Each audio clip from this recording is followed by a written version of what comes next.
Je suis professeur Boniface Bampoki, donc agrégé des universités en sciences de gestion, spécialiste de la comptabilité et contrôle. Je suis le président du comité d'organisation de la journée d'études africaines en comptabilité et contrôle et en même temps président du comité de pilotage fondateur de l'association francophone de comptabilité Afrique. Oui, c'est des journées qui regroupent des chercheurs africains et du reste du monde en comptabilité et contrôle, donc pour échanger sur les travaux de recherche dans le domaine. Et en marge de ces journées, nous organisons des ateliers doctoraux pour contribuer à la formation des docteurs dans le domaine de la comptabilité et du contrôle et pour doter nos universités des cadres de haut niveau dans le domaine de la comptabilité et du contrôle de gestion. Vous êtes à votre deuxième année. Quelle est la spécificité de cette année? Oui, la spécificité de cette année est que en organisant en 2016 la première édition de ce congrès, nous voulions tendre vers la création ici en Afrique d'une section africaine de l'association francophone de comptabilité. Donc pour mieux coordonner et développer les activités de recherche. Donc et cette année, nous avons eu l'honneur de voir cette section créée. Alors, et donc, cette deuxième JACC est en même temps le lancement par le président de l'association francophone de comptabilité ici présent de cette section africaine de l'AFC, que l'on appelle AFC Afrique. Merveilleusement bien, puisque vous avez entendu l'allocution de la présidente du comité scientifique, donc qui a annoncé au départ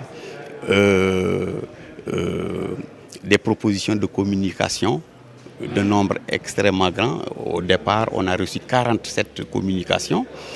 Si vous faites le tour des congrès, il est rare de voir un nombre aussi important de communications. Et finalement, on a eu des problèmes pour sélectionner les meilleurs. Finalement, on s'est stabilisé à 28 communications pour 34 communicants et pour 14 nationalités. Donc, les principales communications, est-ce que vous pouvez nous donner un avant-goût de ces communications? Oui, c'est sur le pilotage de la performance des entreprises publiques. Vous savez très bien que notre secteur public connaît une certaine léthargie, donc il a besoin d'être aidé. Donc il y a eu beaucoup de communication, de travaux sur ce domaine. Ensuite, sur les problèmes de pilotage de la performance des petites et moyennes entreprises et enfin sur les questions de la normalisation comptable. Vous avez remarqué qu'au cours des 10 dernières années, on a beaucoup de problèmes dans la normalisation comptable. Donc le système comptable que nous appliquons est en cours de révision et il y a beaucoup d'Africains, chercheurs africains qui ont fait de très brillants travaux sur la normalisation comptable en Afrique. Voilà les principaux thèmes. Il y a bien d'autres sujets qui sont abordés. C'est justement d'abord de nous assurer que la section africaine est bien lancée. Ensuite, l'objectif, à partir de l'année prochaine, l'organisation de la JACC va tourner. Donc, on ne va pas continuer à organiser le congrès à Dakar. Les autres pays africains en veulent. Déjà, on a 2 demandes. Le Cameroun a postulé pour l'organisation de la 3e JACC à Douala. La République démocratique du Congo a postulé déjà pour l'organisation de la 4e JACC. La Côte d'Ivoire a postulé pour l'organisation de la 3e et de la 4e JACC. Donc il va falloir procéder au vote et on le fera au cours de l'Assemblée générale qui va se tenir dans quelques minutes. Il y a quelque chose comme 5 à 6 experts comptables, commissaires aux comptes algériens qui sont inscrits pour participer. Ils ont effectué le déplacement. Donc on a reçu des Tunisiens, des Marocains et même des Mauritaniens. Ils sont venus. Alors, et pour les pays d'Afrique noire, on a le Cameroun, la Côte d'Ivoire, le Bénin, d'abord les pays de l'UEMOA, ensuite les pays de l'Afrique centrale.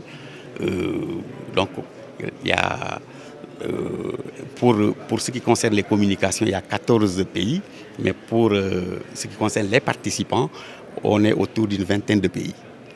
Bonjour, je suis le professeur Cédric Lossard, je suis professeur à l'Université de Concordia à Montréal au Canada et je suis ici en tant que président de l'association francophone de comptabilité puisque nous inaugurons avec cette 2e édition de la JEACC la première section africaine de l'AFC, l'association francophone de comptabilité.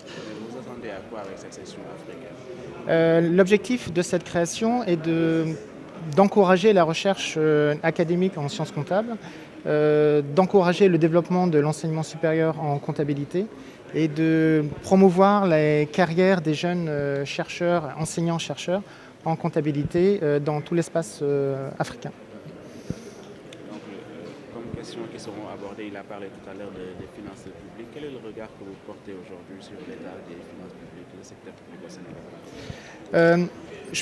Avant de vous parler du Sénégal, je peux vous parler de ce qui se passe en Europe. En Europe, vous avez les institutions publiques, l'État, les organismes hospitaliers, etc., qui sont de plus en plus en train d'adopter des règles, des comportements, des outils qui ont été développés par des collègues à nous dans le domaine de la comptabilité privée, de la comptabilité des entreprises.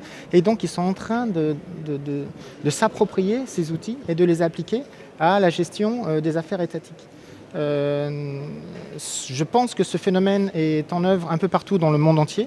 Et donc, il n'est pas étonnant que l'on ait dans notre congrès ici en Afrique des chercheurs qui travaillent à l'adaptation de ces outils développés pour les entreprises au contexte de la gestion étatique. Donc on va directement vers la privatisation de la gestion comptable. Ce n'est pas une privatisation, c'est une utilisation d'outils développés dans l'espace privé pour la gestion publique.